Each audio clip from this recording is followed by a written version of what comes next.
Very very good morning friends आज हम बात करने जा रहे हैं हिंदी साहित्य के इतिहास में जो इतिहास लेखन की समस्या है उसके बारे में। तो चलिए शुरू करते हैं। सर्वप्रथम साहित्य का इतिहास लिखने की ओर ध्यान फ्रेंच भाषा के विद्वान गार्सा दतासी का गया था। फ्रेंड्स, अगर हम इतिहास लेखन की समस्या पर बात करें तो सबसे पहले जो इतिहास लेखन की समस्या है उसको लिखने का काम सबसे पहले गार्सा दतासी जी ने किया था, जो कि फ्रेंच भाषा के विद्वान थे। उन्होंने इत्सवार दाला लिटरेतुर इंदये हिंदुस्तानी के नाम से साहित्य का इतिहास लिखा था। यानी फ्रेंड्स, जो गार्सा दतासी का ये रचना है यानी कि इत्सवार दाला लिटरेतुर इंदये हिंदुस्तान, इसमें हम देखते हैं गार्सा दतासी पेरिस विश्वविद्यालय में उर्दू के प्राध्यापक थे। यानी फ्रेंड्स, जो गार्सा दतासी थे फ्रेंच भाषा के विद्वान होने के साथ साथ ये उर्दू के प्राध्यापक भी थे। इन्होंने फ्रेंच भाषा में यह ग्रंथ लिखा था। इसका पहला अंक 1839 में, दूसरा 1846 में प्रकाशित हुआ था। यानी फ्रेंड्स, इसमें हम दो प्रकार के अंक देखते हैं आप। तो पहला अंक क्या है वो 1839 ईस्वी में, और दूसरा अंक क्या है 1846 ईस्वी में प्रकाशित होते हुए दिखाई देता है। इसमें कुल 738 कवियों का परिचय मिलता है, जिसमें हिंदी के 73 कवियों का उल्लेख मिलता है। फ्रेंड्स, हम 738 कवियों का परिचय तो पाते हैं, लेकिन 73 कवियों का ही उल्लेख है, लिखित रूप में उनका वर्णन प्राप्त होता है। तीसरे भाग का प्रकाशन 1848 ईस्वी में हुआ था। यह तो फ्रेंड्स हो गई गार्सा दतासी जी के अनुसार जो हिंदी साहित्य के इतिहास लेखन की परंपरा थी। अब हम चलिए आगे देखते हैं। मौलवी करीमुद्दीन ने तजाकिरा ए सुवराई नामक से ग्रंथ लिखा था। यानी फ्रेंड्स, जो गार्सा दतासी जी के बाद मौलवी करीमुद्दीन थे, उन्होंने तजकिरा ए सुवराई नामक ग्रंथ लिखा था। यह फारसी भाषा का ग्रंथ है। यह दिल्ली के किसी कॉलेज में प्राध्यापक थे। 1848 ईस्वी में दिल्ली के कॉलेज से ही इसे प्रकाशित किया गया था। इसमें 1004 कवियों का परिचय मिलता है, जिसमें हिंदी के 62 कवियों के नाम से मिलते हैं। फ्रेंड्स, हिंदी के 62 कवियों के नाम हमें मिलते हुए दिखाई देते हैं। जो तजकिरा ए सुवराई नाम ग्रंथ है, जो कि मौलवी करीमुद्दीन जी का है। अब फ्रेंड्स, हम आगे देखते हैं कि शिव सिंह सेंगर लखनऊ के रहने वाले थे। वहीं रहकर इन्होंने शिव सिंह सरोज नामक ग्रंथ लिखा था। 1878 ईस्वी में नवल किशोर प्रेस लखनऊ से प्रकाशित किया गया था। इसमें हिंदी के 838 कवियों का परिचय मिलता है। यानी फ्रेंड्स, शिव सिंह सेंगर जी के नाम से जो हिंदी साहित्य का इतिहास शिव सिंह सेंगर जी की तरफ से जो हिंदी साहित्य का इतिहास लिखने की जो एक साहस दिखाया गया वो यहाँ पर दिखाया, हम इसको बहुत अच्छे से देख सकते हैं। George Abraham Grierson, the modern vernacular literature of Hindustan. यानी फ्रेंड्स, जो अब्राहम लिंकन ग्रियर्सन जी थे, इन्होंने the modern vernacular literature of Hindustan के नाम से ग्रंथ लिखा था। यह 1879 ईस्वी में प्रकाशित हुआ था। यानी फ्रेंड्स, जो 1879 ईस्वी है, इसी में शायद जयशंकर प्रसाद जी का जन्म हुआ था, अगर मैं बोल नहीं रहा हूँ तो इसी में हम ये the modern vernacular literature of Hindustan नाम से जो ग्रंथ है उसको देखते हैं। यह प्रकाशित हुआ था। George Grierson Asiatic Society of Bengal के सदस्य थे। वहीं से इसका प्रकाशन हुआ था।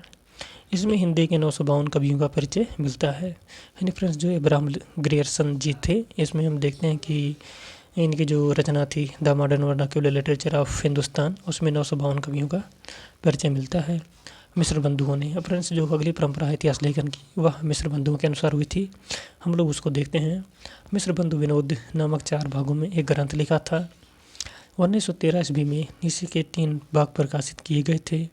पहले इसका नाम हिंदी नवरत्न था। 1934 ईस्वी में इसका चौथा प्रकाशित हुआ था। ये फ्रेंड्स हो गई यहाँ तक की बात।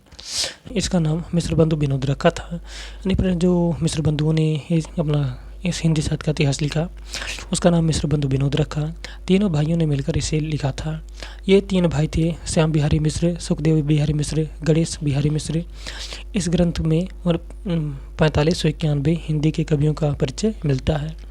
फिर आचार्य रामचंद्र शुक्ल के अनुसार जो सबसे हिंदी साहित्य का इतिहास विवाद का जो लिखने की परंपरा है ना, उसको बहुत ही प्रमाणिक माना जाता है। हिंदी साहित्य का इतिहास नाम से साहित्य का इतिहास ग्रंथ लिखा था। 1928 ईस्वी में पहले उन्होंने इसे हिंदी शब्द संग्रह के नाम से प्रकाशित करवाया था। हिंदी शब्द सागर नाम से इसकी भूमिका लिखा था। 1929 ईस्वी में इसे हिंदी साहित्य का इतिहास नाम से प्रकाशित किया गया था। इसका प्रकाशन नागरी प्रचारी सभा बनारस से हुआ था। प्रिंस से जो आचार्य रामचंद्र शुक्ल जी के अनुसार है, यदि आप लोग अपने एग्जाम में किसी भी यानी कि आपका यदि सब्जेक्टिव एग्जाम है तो आप लोग इसमें रामचंद्र शुक्ल के अनुसार जो हिंदी साहित्य का इतिहास का जो लिखने का प्रयास है उसको आप लोग जरूर दिखाएंगे। और बाकी यदि आपका कॉम्पिटिटिव एग्जाम है तो आप लोगों को बहुत ही ये इंपॉर्टेंट है कि यहाँ से पूछा जा सकता है प्रश्न रामचंद्र शुक्ल जी से। श्याम सुंदर दास ने हिंदी भाषा और साहित्य नाम से एक ग्रंथ लिखा था। इसका प्रकाशन इंडिया प्रेस बनारस से किया गया था। 1930 ईस्वी में इसका प्रकाशन किया गया था। यानी प्रेस जो 1930 ईस्वी में इसका प्रकाशन श्याम सुंदर जी के अनुसार जो हिंदी साहित्य का इतिहास लिखा गया था उसका नाम था हिंदी भाषा और साहित्य। इसका प्रकाशन किया गया था। रमाशंकर शुक्ल रसाल ने हिंदी साहित्य का इतिहास लिखा था। इसका प्रकाशन 1931 ईस्वी में किया गया। अयोध्या सिंह उपाध्याय हरिओम ने हिंदी साहित्य और भाषा इतिहास नाम से इतिहास ग्रंथ लिखा था। इसका प्रकाशन 1940 ईस्वी में किया गया था। फ्रेंड सूर्यकांत शास्त्री ने हिंदी साहित्य का इतिहास विवेचनात्मक इतिहास लिखा था। इसका प्रकाशन 1930 ईस्वी में किया गया। डॉक्टर राम कुमार वर्मा ने हिंदी साहित्य का आलोचनात्मक इतिहास लिखा था। इसका प्रकाशन 1929 ईस्वी में किया गया था। हिंदी साहित्य का आचार्य हजारी प्रसाद द्विवेदी जी के अनुसार जो हिंदी साहित्य का लिखने का जो प्रयास है किया गया था उसको हम देखते हैं। हिंदी साहित्य का उद्भव और विकास, हिंदी साहित्य की भूमिका और हिंदी साहित्य का आदिकाल, ये द्विवेदी जी के अनुसार जो हिंदी साहित्य का लिखने की जो परंपरा थी वो थी। अपने हम देखते हैं कि हाँ, ये तीनों नाम से 3 ग्रंथ लिखा था। हिंदी साहित्य की भूमिका 1940 ईस्वी में प्रकाशित हुआ था।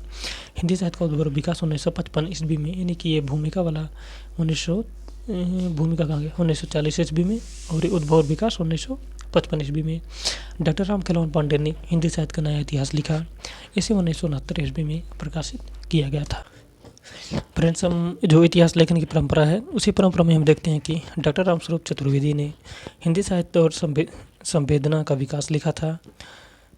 इसे 1984 ईस्वी में प्रकाशित किया गया था।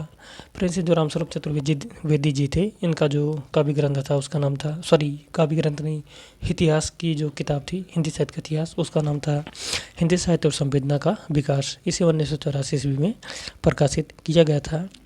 डॉक्टर गणपति चंद्र गुप्त का हिंदी साहित्य का वैज्ञानिक इतिहास 1955 ईस्वी में प्रकाशित किया गया था। डॉक्टर मोहन अवस्थी ने हिंदी साहित्य का अद्यतन इतिहास लिखा था। डॉक्टर नागेंद्र द्वारा संपादित हिंदी साहित्य का इतिहास ग्रंथ लिखा गया था। इसे 1973 ईस्वी में प्रकाशित किया गया था। डॉक्टर रामकिशोर शर्मा ने हिंदी साहित्य का इतिहास लिखा था। इसका पहला संस्करण 1983 ईस्वी में, दूसरा संस्करण 1979 ईस्वी में प्रकाशित किया गया था। फ्रेंड्स, ये तो बात हो गई कि इतिहास लेखन की जो परंपरा है, जो इतिहास लेखन की समस्याएं हैं उस पर बात। फ्रेंड्स, जो नेक्स्ट वीडियो रहेगा वो हमारा काल विभाजन पर रहेगा, यानी हिंदी साहित्य के इतिहास में जो काल विभाजन की समस्या है उस पर रहेगा। मिलते हैं नेक्स्ट वीडियो में। बहुत बहुत धन्यवाद।